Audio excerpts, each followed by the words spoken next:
지위에는 단순 지위가 있고 극단한 상황에는 단순 지위가 있을 수 있고 또 본인들이 가지고 계신 어떤 의견을 말씀하실 수도 있고 두 가지입니다. 그래서 둘을 나눠서 하겠습니다. 우선 단순 지위부터 1분 이내로 한번 받고 1분 일단보다는 6분의 지위를 받아서 모아서 두 분 중 어느 분에 하는 지위도 좋습니다. 그래서 몇 번 모아서 답변 듣고 질의가 계속되고 또 적당한 시간은 의견을 얘기하는 순서를 두 번째로 하겠습니다. 먼저 네, 기사 없이 말씀해 주십시오. 그냥 마이크 없어도 되는 네, 맞습니다. 두분다 해야 되는 건데요. 노숙입니다. 국가기업원 대표였습니다. 첫째, 제가 헌법 보면서 제가 상당히 시의적으로 해야 될 것이 첫 번째는 비상계엄 선포를 갖다가 없애든지 까맣게 해야 돼요. 비상계엄 할 필요 없을 정도로 우리가 안정되게 국민적 경제적으로 두 번째 3회권을 폐지해야 돼요. 이걸 이용하여 정치권 다 판단하는 게 사법권 도전이에요. 여기에. 세 번째, 국회의원에 대한 특권을 많이 줘야 돼요. 150이 넘는 거 이게. 우리 체포동의안 세월 예를 들어가지고 국회의원 수도 많이 줄여야 되고요. 300명, 200명까지 줄여야 되고요. 헌법은 300명까지인데 200명까지 줄여가지고 세대를 내려잡니다. 지금 국회의원 같은 유사한 조직이 너무 많아요. 기초의원, 주민자치, 그러니까 예산 참여위원, 그다음에 이제 광역의원, 그다음에 이제 또 지방단체장, 또 그 정부 요직 너무 많이 돼. 그러니까 국회의원 200명 줄된다는 뜻이게 헌법에 넣어야 되게 이상입니다. 네, 감사합니다. 다시 한번 말씀드리는데 지금 이 시간은 단순 질의 시간입니다. 의견은 단순한 뭐든지 네, 말씀하십시오. 교수님께 여쭤볼게요. 요즘에 국보법 폐지 그게 5만을 목표로 했으나 현재는 지금 5,000명 넘는 걸로 알고 있거든요. 그렇게 집회도 지금 박문신 대표님 그렇게 열심히 하는데도 저는 5만 명이 아니라 5,000명을 바꿔야 된다는 생각이에요. 그러니까 전체 생각에는 그 정도 해야 돼. 정말 힘들게 됐잖아요. 근데 불가능한 거를 막 그렇게 요구하면서 그렇게 하니까 그리고 직접민주주의를 시민이 요구를 하는데 프랑스 같은 경우 직접민주가 잘 되는 이유가 국민투표보다 법으로 잘 돼 있잖아요. 그러니까 직접 그게 대연으로 돼야 되는데 우리나라의 그 법이 없어요. 직접민주주의의 국민투표 법이 윤석열 때 있었는데 그거를 없앴어요. 왜냐하면 후쿠시마 오염수 방류를 하려고 몇 명 이상의 법을 만드신 법이 그거 없앴잖아요. 그거를 다시 만들어야죠. 그런 좋은 법이 있었는데 그거 없앴으니까 그것도 그렇고 9.19 군사 합의 같은 좋은 법들 다시 만들어야 되는 생각입니다. 감사합니다. 또 다른 질의 있으시면 부인 지금 시간은 잘 모르겠는데 부인을 하는 사람이라고 예, 강종일입니다. 발제 1과의 내용은 너무 자세하게 잘 들어있어서 좋습니다. 모든 것을 저는 그러면 어떻게 해서 그 고양이 목에다가 방울을 걸어야 되느냐 그것만 딱 하나씩 제 개인적인 의견을 하겠습니다. 헌법 제1조 3항에 지금 2항까지 있지 않습니까? 다 발표했고 그러므로 이 정부가 뭡니까? 주권정부입니다. 국민의 주권을 제일 강조하는 정부니까 헌법 제1조 3항에 그러므로 국민은 헌법기관에서 소환권과 발의권을 갖는다. 나머지는 법률로서 정한 그거 해도 다 끝나겠습니다. 그래서 제일 중요한 것은 발의권과 아까도 강조했습니다만 소환권 발의권을 어디에다가 넣어서 어떻게 목에다 걸어가지고 그것을 근거로 해가지고 국민이 주권을 가져와야 되는데 그래서 헌법 제1조 3항에다가 꼭 그것을 좀 넣어놨으면 좋겠습니다. 네, 감사합니다. 간략한 제안이시고요. 또 다른 분들이 있으시면 혹시 지금 개업 운동하시는 단체들이나 이런 분들이 어떻게 정도 단체가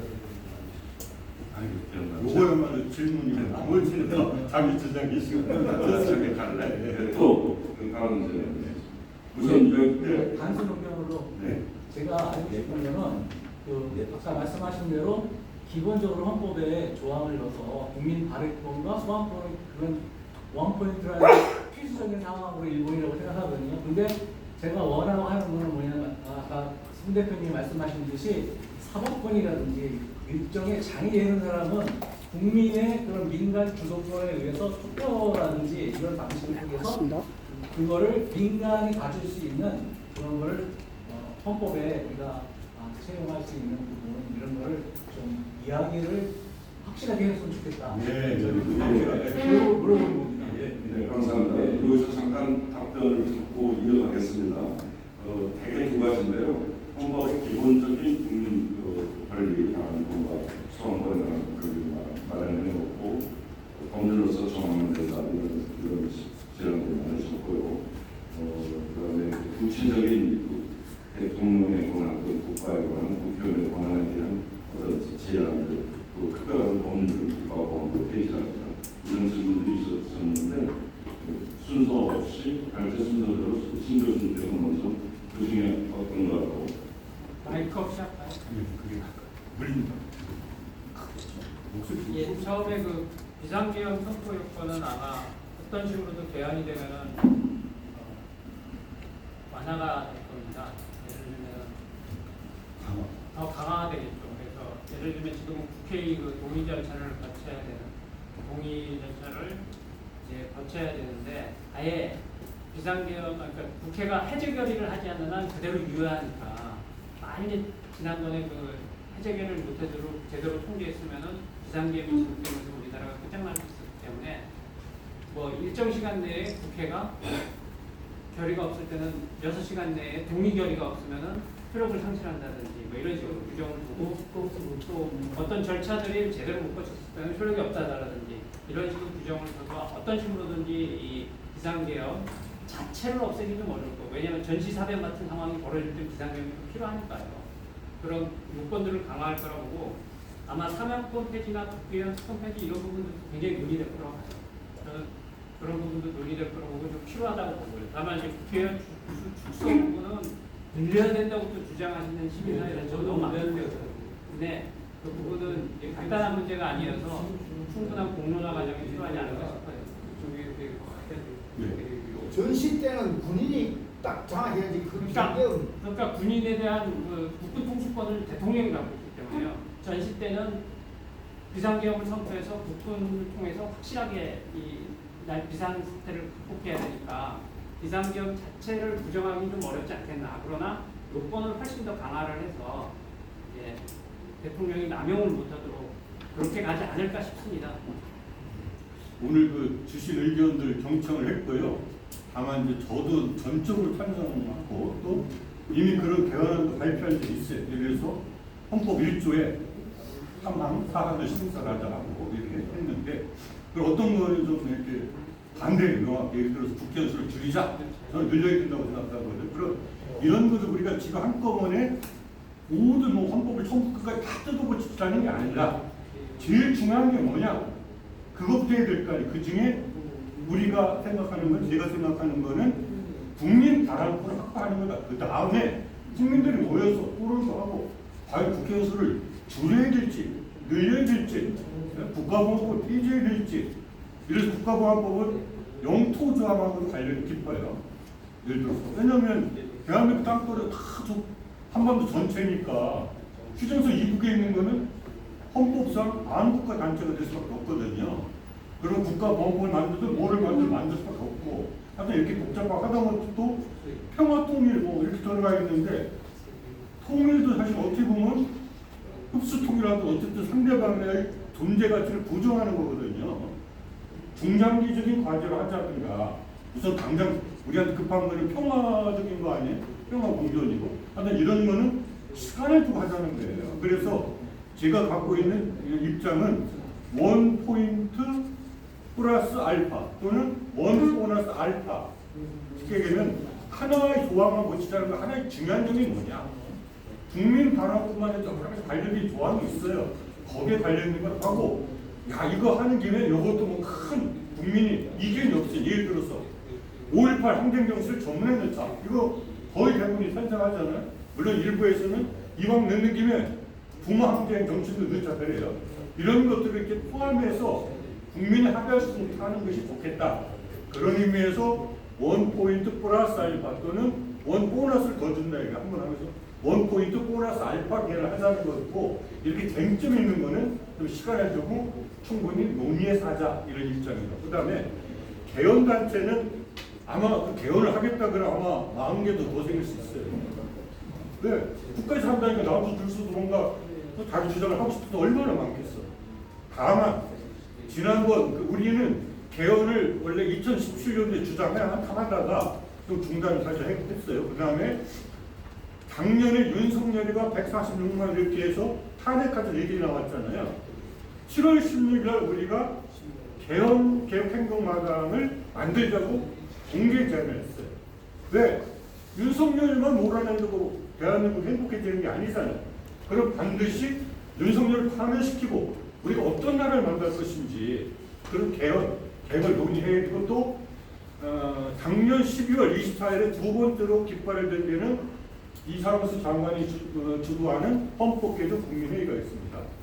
그 다음에 갑자기 또 일선에서 물러난 줄 알았는데 정대철 우리 대한헌정회 그쪽에서도 또 개헌을 하자고 나왔는데 그분들의 강조점은 주로 권력구조 개편에 특히 이제 그 정대철 같은 분은 책임총리제라든가 내각제 도입 같은 데 강한 의지를 갖고 이것도 솔직히 말해서 저도 개인적으로 내각제 옳다고 생각하는데 국민적인 거부감이 아주 심하잖아요.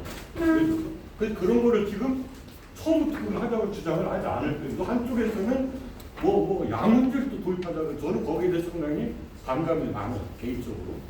지금 풀뿌리 민주주의도 잘 안 되고 있는데 지금 지방자치 한 것이 큰 약점 중 하나가 지방의 토착 세력들이 다 거들먹거리게 만든 거예요. 풀뿌리 민주제가 없이 그런 걸 도입하니까 힘있고 에리트고 도망 이런 사람도 다 장악하잖아요. 아주 그런 것이 있다.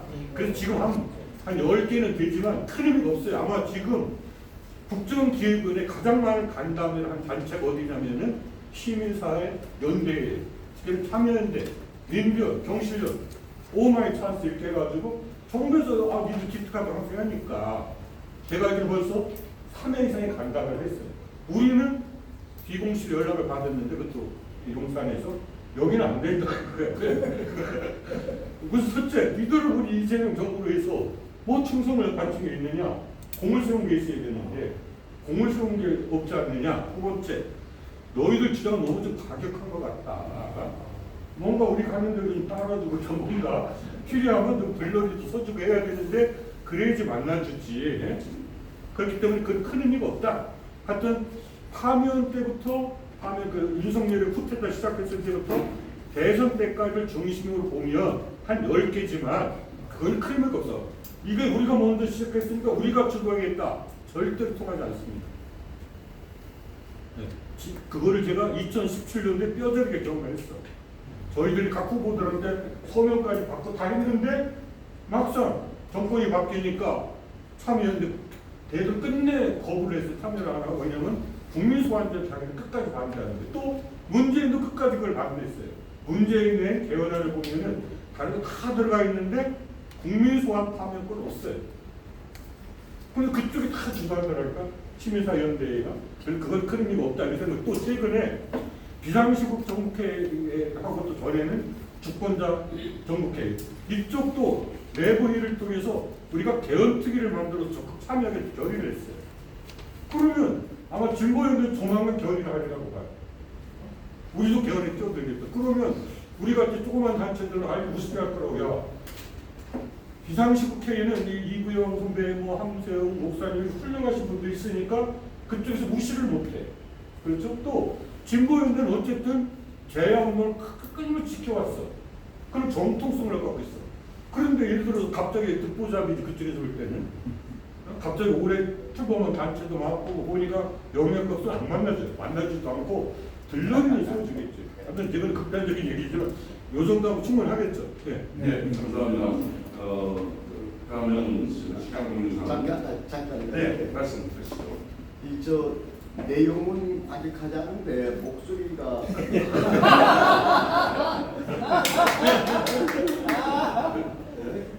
그리고 아이는 사람만 우습게 본다고 실제로 우습게 볼 거예요 저는. 우선 말이죠. 딱 두 가지로 좀 많이 어려워서 좀 모르겠어. 우선은 개헌을 과정 어떻게 해나갈 것인가 이게 하나 있죠. 개헌을 그럼 이제 여러 가지 세력들이 있겠죠. 개헌 주체에서 아마 그 의견을 이제 모아가는 과정. 이렇게 개헌 내용이 무엇이냐 이것도 의견 수렴할 때 개헌 내용 이게 두 가지를 구분해서 좀 얘기를 했으면 좋겠다 이거예요. 그러니까 개헌을 어떻게 할 거 아까 뭐 그런 것도 많죠. 뭐 책임총이 되냐 뭐냐 그건 개헌 내용이 들어가잖아요. 다음에 발안제 발의제 얘기하는데 이것도 개헌 내용에 들어가는 거예요. 개헌 내용. 예? 개헌 내용에 들어갈 건 뭐 들어갈 것인가 그 서로도 얘기하고 그럼 근데 개헌을 과연 어떤 식으로 추진해 나갈 건가 이 문제가 좀 중요하다. 정부는 정부를 해 나갈 거예요. 새누리당 민주당으로 각각 개헌들 뭐 다른 헌정에 뭐 참여 시민사회단체 그리고 정부는 최종적으로 많은 이런 의견들을 이제 모아가는 과정도 거치겠죠. 근데 이제 우선은 이제 연성 헌법으로 우리가 개헌을 쉽게 할 수 있도록 이런 선거처럼 아마 그렇게 바꾸는 것 한꺼번에 전부 못 들어가요. 제가 20대 때에 국회 개헌 TV가 있어서 했는데 용어 하나 가지고 노동이냐 뭐 근로냐 이 하나 가지고 그냥 며칠 그냥 사람들을 법을 만들어야 되니까 그러니까 이제 여러 가지 절차가 있는데 저희가 개헌 내용은 말이죠. 수없이 나옵니다. 뭐 그냥 여기서 뭐 국가보안 분리 나오고 그런 이제 나중에 우선 개헌을 어떤 식의 절차를 거쳐서 해나갈 것인가 여기에 대해서 많은 의견을 주셨으면은 그게 좋지 않느냐. 아까 발안적이면 이건 개헌 내용이 들어가는 거니까 여기서 뭐 그렇게 얘기할 필요가 없어요. 예? 그런 네. 고견들을 주시면 좋을 것 같아요. 네, 감사합니다. 자연스럽게 시간도 그렇고 질문을 하시면서 본인이 생각하시는 의견까지 있는데 2분밖에 안 돼요. 네. 신중하게 해서 한 번만 줘. 1분씩 그냥 거가 여러분들이 다 의견을 말씀하시고 네. 사실 개헌에 대한 부분에서 지금 국회 방송이 있지 않습니까? 국회 방송에서 이 개헌에 대한 부분, 아까 선생님께서 말씀하신 부분들을 뭐 절차나 뭐 내용 같은 거 해서 일단 무엇이 중요한지를 아까 그 개헌 단체들도 10개, 20개 될 수 있지만 그런 분들을 다 모아서 100분 토론회 갖다가 매일 하든 뭐 일주일에 한 번씩 해가지고 계속적으로 그렇게 해나가면서 개헌이 진정한 그 국민들이 말하는 개헌이 무엇인지 어떤 절차를 통해서 어떤 내용을 담을 것인지 이런 것들을 갖다가 국회 방송을 통해서 했으면 좋겠다는 생각. 그래서 그런 제안을 하고 국회 방송에서 매주 1회 뭐 100분 토론, 200분 토론 좋습니다. 그래서 그런 식으로 해서 국회 방송을 우리가 이용을 하면 돈도 들이지 않고 홍보나 이런 것들을 충분히 할 수 있지 않을까. 네, 아주 좋으신 의견인데 이거는 뭐 독찬다 빼빼 얘기 같습니다. 또 다른 의견 혹시 보시죠. 말씀드리면 잠깐 생각하신 조금 전에 우리 강창희 대표님 연성헌법을 말씀하셨는데 그 얘기는 나왔지만 연성헌법의 약속은 맨날 개헌은 국민투표를 어떻게 맨날 해가지고 하게 되는데 한 가지는 성경 알고 계시는 게 있지만 오스트리아 헌법인데 국회 상원처럼 헌법도 이중구조예요. 즉 경성 도저히 바꾸기가 곤란한 인간 기본권에 관한 문제는 경성으로 놔두고 그 이제 페어파슨 헌법이라고 그러고 그리고 밑에 이제 법률이 있는데 그 중간에 페어파슨 쓰게 헌법 법률 두 말을 합쳐서 그리고 법학자들이 헌법률이라고 하니까 각종 아까 얘기 나오는 2차 기본 국민 기본권 위에 권력 구조라든가 통치 구조라든가 그런 시대가 가면서 좀 바꿔줘야 되는 것은 비교적으로 국회 2분의 1이라든가 이렇게 숫자를 조정해서 쉽게 연성으로 바꿀 수 있는 이중 구조의 경선 국민의 기본 도저히 손 못 대는 모든 권력은 국민으로부터 나온다. 이거 못 바꾸게 해요. 경성으로 나가고 헌법률이라는 연성적 2차원으로 만드는 그런 방법도 있다고 그게 요새 법학자들에게 논의가 안 되는 것 같아서 잠깐 소개를 했습니다. 네, 다른 또 의견 있으십니까? 이거 종합적으로 한꺼번에 많이 나와가지고 사업적 관련해가 처지가 안 해서 그러는데 저도 좀 1분만 네, 아까 그 개헌 절차법 말씀하셨는데 개헌 절차법을 한식인 법으로 생각할 수 있어요. 예를 들어서 내년 2026년에 지방선거 개헌하자. 그때까지 절차를 규정할 수도 있고, 아니면 앞으로 개헌할 때는 무조건 이 룰에 따르지 않은 일반법으로도 규정할 수 있어요. 그런데 그것도 지금 불투명해. 이 정치권에서 논의하는 것이 도대체 그 김성현은 내가 볼 때는 개헌할 때는 무조건 이 안에 따르지 않아요. 가까운 것 같아요. 그렇지 않나요? 하여튼 그렇고, 하여튼 그런 차이도 있기 때문에 그걸 한참 더 얘기해도, 두 번째로 저희들이 하고자 하는 그 국민견 협약의 일정, 그래서 지방선거까지 뭐하고, 그 다음에 총선까지 뭐하고, 그 다음에 대통령까지 뭐하자 시기를 나눴고, 각 시기에 이런 예시예요. 그래서 지방선거 때까지 이거 하자. 이런 거를 협약문에 담자는 거예요. 그래서 국민들, 그러면 앞으로 일정이 딱 정해질 거 아니에요. 우리 하는 것처럼, 우리가 2020년까지 뭐를 중심으로 논의해서 어떤 계획을 하고, 2028년 총선까지 뭐하고, 그 다음에 대통령 선거가 2030년에 있잖아요. 그때 이렇게 하자. 이런 것을 명시해놓자는 제안도 들어갔는데, 오늘 이상하게 제가 급하게 이 발표를 쓰다 보니까 그 중요한 내용 중에 하나인데 빠져서, 그렇게 되면 이제 우리가 예측 가능성, 정치가 어떻게 흘러가는구나. 그리고 인내성도 길고, 요거는 그때 와서 논의해도 되겠죠. 이래야 될 텐데, 이제 우리나라에 그런 부분들이 지금 개헌 절차법에 별로 없는 것 같아요. 그런 문제의식이. 언제까지 뭘 하는, 로드맵으로서의 개헌 절차법. 요거는 별 논의가 안 되고, 그런 것이 아닌가 싶어요. 제가 설명을 논의의 진행으로 지금 절차를 얘기하니까요. 사실 이제 개헌 절차법이 3건이 발의되어 있습니다. 그 3건의 국민 참여 방안 내용이 다 달라. 그러니까 한 건은 예를 들어 김종민 그 의원이 대표 발의한 개헌 절차법은 소위 시민위원회라고 해서요. 국민 중에서 무작위로 추첨, 물론 무작위지만 뭐 성별이라든지 지역이라든지 이런 걸 감안해서 500명을 뽑습니다. 그리고 거기서 전문가 자문을 받아가면서 개헌 논의를 해서요. 정리된 안을 국회 개헌 특위에 넘긴다는 것이 일환입니다. 예? 아니, 국회 개헌 국회 개헌 특위에 넘기면 개헌 특위에서 보완을 하고 또 개헌 특위 나름대로 의견을 첨부해서 개헌안을 올리면 이제 국회 통과되면 국민투표로 간다는 이게 일환이고요. 이 안은 이제 그 황운하 의원 아닌데, 이 황운하 의원은 사실은 한식법이에요. 내년 지방선거 개헌을 목표로 해서 12월 31일까지 소위 추진협의회를 꾸리는 겁니다. 추진협의회는 각 정당에서 몇 명 추천, 예를 들면 민주당에서 한 10명, 국민의힘에서 한 8명, 또 비교섭단체에서 몇 명에서, 그리고 또 나머지는 시민사회단체, 학기 이렇게 추천받은 50명 내외의 그 추진협의회가 개헌에 대한 국민 공론화 작업을 다 하는 거예요. 예를 들면 아마 국민 개헌 협약을 체결한다든지, 또는 아까 말한 국회 방송을 한다든지, 아니면은 유튜브로 뭘 한다든지, 아니면 그거를 아예 개헌 전용 홈페이지를 만들어서 국민 의견을 받는다든지, 필요하면 또 시민위원 같은 걸 꾸려, 이런 걸 다 해서 3월 31일까지 일단 지방선거 때 개헌할 만한 안을 만들어서 국회에 제출하면 국회에서 빨리 프로세스 밟아서 지방선거 때 그 투표를 한다. 요게 두 번째 안이고요.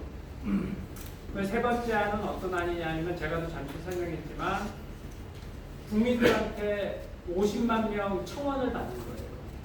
청원을 쭉 받아서 그 청원 받은 안을 개헌특위에 넘기면 개헌특위가 심사를 해서 이제 그 개헌안을 발의하는데, 그 김종민 안은 특이한 게 국회의원 선거 직전 연도 11월 31일까지 국회가 개헌안을 발의하도록 돼 있습니다. 김성애 안은, 김성애 안은. 그래서 김성애 안에 의하면 4년마다 개헌이 이루어질 수 있는 가능성이 열리는 거죠. 그래서 요 세 가지 이 프로세스가 있고, 다만 지금 왜 이게 청원이라든지 국회 요청이라든지 이런 거밖에 못하는 이유는 우리 헌법상 국민 발안제가 도입이 안 돼 있기 때문에, 발안제가 도입이 안 됐기 때문에 발의를 할 수가 없어요. 발의하는 걸로 규정을 하면 그냥 위헌이니까 지금 단계에서는 청원이든지 이러는데, 만일에 이렇게 해서 개헌이 되면서 국민발안제가 도입이 된다면 그때 개헌 절차법은 지금하고 내용이 달라질 겁니다. 그거는 국민발안을 위한 절차를 제대로 규정합니다. 근데 그래서 그 전 단계에서 지금 세 가지 안이 논의되고 있고 이 세 가지 안을 어떻게 보면은 어느 게 좋은지 이 세 가지 안 갖고 논의하는 게 현실적일 수도 있다. 국회에서 지금 발의된 게 세 가지니까요. 그런 생각이 듭니다. 네, 감사합니다. 신 교수님께서는 지금 그 구체적으로 그 논의되고 있는 개헌 절차법이라는 얘기죠.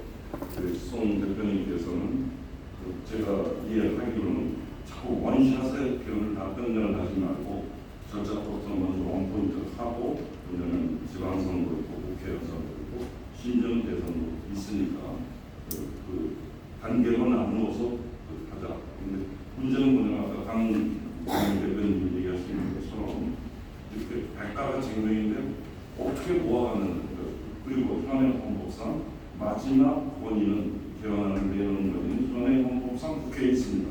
결국 국회가 하는 거예요. 지금 나오는 이 백가쟁명을 어떻게 모아서 국회가 이끌어갈 것인가 이런 사람서도 오리무중이 많다는 걱정하는 것 같습니다. 그것이 쟁점으로 오고 있습니다. 그리고 지금 장로 가만히 있어요. 네, 보충 설명을 잠깐 드리겠는데 경험상 지금 김성애 의원이나 김종인 의원 저 당나오는 개인적으로 법안 제출한 거에 당에서 한 게 아니에요. 그러니까 그 이제 제일 중요한 건 정부가 의지가 있느냐 없느냐예요. 정부 의지 없으면 안 돼요. 그러면 민주당이 다수당 아닙니까? 그럼 법 하나 손댈 수 없는데 이제 정부가 이제 일단 이재명 대통령이 하겠다고 했으니 지금부터 이제 여러 가지 민주당을 시켜서 너희들 법안 제출하라 이런 방법도 있고요. 다음에 그렇지 않으면 이제 정부가 나서서 막 의견 수렴하는 과정이 있어요. 왜 아까 청원 받기도 하고 의견 내놓으셔 직접 민주권 정부의 모습을 보기 위해서 여러분들 의견을 주셔서 의견 수렴하는 과정도 있을 것이고 여러 가지 정부의 의지가 중요하다. 의지는 있다. 이것까지는 이제 확인해 주시고요. 다음에 우리 수문학이야 개헌 여기 와 계신 분들은 좀 힘을 좀 키우세요. 힘을 키워서 이제 헌정의 이상수 의원이나 여러 가지 단체들이 있잖아요. 또 단체대로 이제 뽑을 것이고 이제 국민한테 직접 이제 의견 묻는 과정도 있을 것인데 그런 참여연대도 있고 그런 속에서 여기에서도 의견을 수렴하도록 정부가 이쪽에 의견을 수렴하도록 이런 식으로 해나가면은 많은 의견이 글로 수렴돼 나갈 것이다 이렇게 생각을 하죠. 예. 잠깐만 잠시만요. 예, 오늘 주제가 개헌 운동의 반응에 관한 그리고 절차에 관한 논의가 주되는 발표인데 조금 나아가서 아까 그 두 가지 중에서 개헌 내용 중에 중요한 부분에 대한 그리고 가장 참여하게 될 것 같은 부분에 대해서 말씀드리겠습니다. 현재 논의되고 있는 여러 분야, 특히 정치권 출신들이 얘기하고 있는 문제는 내각제 문제나 또는 대통령 임기 단축과 중임제 그리고 대통령의 권한 약화에 관한 것들이 주로 이루어지고 있는데 지금 사실 평화 문제가 매우 중요하고 거기에 대해서는 우리가 이제 헌법의 제3조가 영토조항인데 이게 지금 흥망하게 되어 있어요. 그래서 한마디로 정치와 보호도서인데 실제로는 아무런 영향을 행사하지 못하면서 그렇게 되어 있고 이 문제 때문에 특히 북의 태도 변화 그동안에 북남 문제로 보던 문제를 지금은 조선과 한국의 별도로 갈라진 그리고 공식적으로 가입된 두 개의 국가로서 인정하고 가입하는 입장이라 이 영토 문제를 정리하지 않고는 그 같은 문제가 계속될 것이다. 그런데 이 한반도 대한민국의 영토 문제 헌법 제3조를 건드리는 순간에 극렬하게 좌우의 갈등이 나타나는 대표적인 주제가 될 것이다. 그런데 이 문제를 정리하지 않도록 하지 못하고 또 이 문제와 아까 지적했던 권력 문제가 국가보안법인데 국가보안법은 국가인권에서도 권유를 했고 유엔에서도 세 차례 걸쳐서 회의자를 권유했음에도 불구하고 아직 진전이 못 나가고 있어요. 그래서 지금 민간 교류를 허용하겠다라고 하는데 10년 전에 민간 교류한 것 때문에 지금 국가보안법을 처벌이 되고 있고 그런 상황이 현실적으로 막 일어나고 있습니다. 그것도 시민단체 특히 18세 노인네들이 다시 국보로 구속되고 있는 이런 상황이라서 이 문제는 현재 지금 탄핵 이후에 가장 심각한 문제라고 보여지고 또 갈등이 가장 대립될 문제로 보이기 때문에 이거를 진영의 싸움으로 가면 막말로 탄핵 때 나왔던 태극기 집회와 촛불 집회의 대결 양상으로 갈 가능성도 있어요. 그래서 이 문제를 어떻게 지역에 푸느냐가 앞으로 이 헌법변에서 중요한 문제로 미리 준비를 해야 될 테마로 보여집니다. 네, 심각한 다른 문제를 제기해 주셨는데 만약 이 방법과 연수 조항 문제를 완샷 개헌의 그 조항을 논다면 지금 얘기했던 수많은 좋은 분들을 모시고 나라는 만족을 잘라서 국민투표가 50대 49가 나오던 그런 상황일 것 같습니다. 그러면서 아까 손 의장님께서 얘기해 주신 단계로 개헌 절차부터 먼저 하고 할 수 있는 것도 먼저 해가는 것도 하나의 지혜가 될 수 있다고 봅니다. 아주 이 문제가 나와버리면 여태까지 별로 부끄러운 부분인데 완전히 나라가 반쪽으로 나가서 여태까지 보지 못했던 그런 누가 이기던 국민투표의 양상이 나타날 것 같습니다. 네, 말씀입니다. 지금 2분 안에 잘 할 수 있을지 모르겠지만 한번 해보겠습니다. 1972년에 제가 중학교 2학년이었습니다. 여러 선배들이 애쓰신 덕분에 박정희 그 죽음을 79년에 제가 맞이하게 됐습니다. 대학 1학년이었습니다. 제 인생은 박정희에 의해서 조졌습니다. 그래서 그 책임을 여러 우리 민청학년 우리 선배님들한테 다시 한번 촉구합니다. 제 인생 되찾는데 좀 도와주시라고. 뭐냐? 박정희가 유신개헌으로 빼앗은 것을 도로 찾는 데는 정인도 하시고 정부도 하셔가지고 그거 도로 찾으면 됩니다. 있던 걸 도로 찾는 건데 뭐가 어렵습니까? 상김일로 밀실야합 아까 얘기하셨어요. 1987년도 상김일로 밀실야합이라는 얘기를 참 할 수 없는 이 분위기에서 벗어나야 됩니다. 세상에 웃기는 게 진보가 아니면 보수라고 하는 말이 틀린 말입니다. 진보가 아니면 퇴보지 무슨 보수입니까? 보수는 기본으로 뭐냐면 지키는 거고요. 혁신이 중요합니다. 혁신. 바꿀 거냐? 그냥 지킬 거냐? 근데 지킬 것도 없어요. 하나도 지킬 게 없습니다. 민주주의 걔네들이 한 게 없어요. 자, 그래서 여러분들께서 우리 선배님들, 저는 오늘 이 자리에서 뭘 하냐면 저는 참배움연구소장입니다. 저는 교육 연구 안 합니다. 그따위 교육은 갖다 버리라 하세요. 외적들이 심은 건데 거기에서 참자 붙여가지고 참교육해서 20몇 년을 구성했습니다. 그래서 참배움연구소인데 그 참배움연구소의 그 배움이라고 하는 것에 대해서 여러분이 한번 관심을 기울여야 되는데 그게 바로 뭐냐면 박정희가 지었던 누가 지었던 민청학년이라는 말이 있어요. 여러분 오늘 이 자리에 민청학년 동지회잖아요. 여기서 핵심은 뭐냐면 학입니다. 학이라고 하는 것은 고정된 게 아닙니다. 그냥 주어 증거를 갖다 받아들이고 시험 문제 풀고 하는 그런 학습을 갖다가 우리가 박정희 때 그 뒤로 쿠데타 이후에 계속 그 짓만 한 거예요. 그래서 여러분들께서 이 학예라고 방점을 찍고 21세기도 민청학년은 저는 유지되어야 된다고 생각합니다. 그것이 한국을 살리는 하나의 그 길이라고 생각하고 제가 그 책임감을 갖고 정말 이 자리에 왔습니다. 떡밥들이 동지들이 21세기 대한민국을 어떻게 바꿀 거냐에 대한 전망이 있어야 됩니다. 그리고 이런 젊은 사람들, 저도 65세이긴 하지만 그 어떤 더 젊은 사람들, 20대, 10대 같은 그런 사람들이 이 자리에 넘쳐나야 됩니다. 그래서 교육부나 대한민국 정부가 하지 않았던 그런 쓰레기 같은 외정 어떤 통치, 일제 통치 같은 그런 그 어떤 답습한 어떤 그걸 갖다가 몰아내고 그래서 우리 한 사람 한 사람이 저는 그래서 아까 지금 말씀하시는데 국가하고 나하고의 관계를 다시 한번 정할 때가 됐다고 생각합니다. 헌법은 국가와 나의 관계지 다른 거 아닙니다. 그래서 국민이라는 말은 세상에 웃기는 게 90년대에 국민학교도 없앴는데 아직도 국민주권 그리고 이번에 8.15에 국민인명식을 한다고 합니다. 이런 쓰레기 같은 나라가 있으면 저는 국민주권, 국민의 주계 이따위 같은 그런 것은 저는 제가 참과 어떤 그런 발음의 어떤 뜻에 비춰봤을 때 거부해야 된다고 생각합니다. 그래서 중요한 것은 한 사람 한 사람이 국민이라 그러지 않고 이제 CR이라는 말을 과감하게 써야 된다고 생각합니다. CR이라는 말을 써서 너는 나라 임자다. 여기까지만 얘기하겠습니다. 고맙습니다. 신선한 말씀을 해주셨는데 말씀을 한 번도 안 하시는 분이 많으니까. 네, 잠깐만요. 아까 하셨다. 네. 마지막으로 네, 다음 분에 손 안 썼으니까. 네.